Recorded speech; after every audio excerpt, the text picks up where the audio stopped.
Why is it so hard not to be prickly, defensive, have the attitude of like, I better get him before he gets me?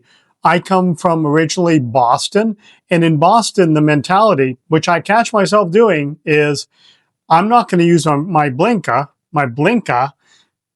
because that will give the guy behind me a heads up that I'm trying to get into his lane.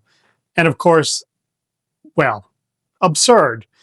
So now I'm an Airbnb superhost. I make my living from that, and I've done so for about 8 years. So that means I've had to really revisit how I think about things. And I've had to ask myself, why do I feel the need to be prickly? Why do I get weird about reviews? Because, oh my God, if someone gives me a bad review and yet I gave them a good review, because you can't see what they do until you do what you do.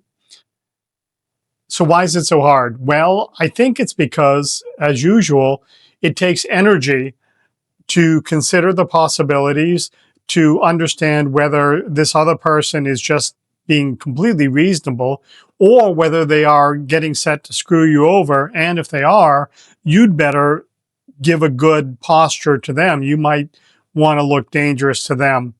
And what has helped me to do that is to think about it and to take the little bit of extra energy and be less apprehensive, is that I visit Montreal quite a bit and I moved to Maine, and people don't have that same aggressive attitude, for better or for worse. And I recommend the same if you want to be a little less prickly or defensive, or you just have to kind of remind yourself that as I do, that when you're leaving a review for someone, you're trying to be honest about it.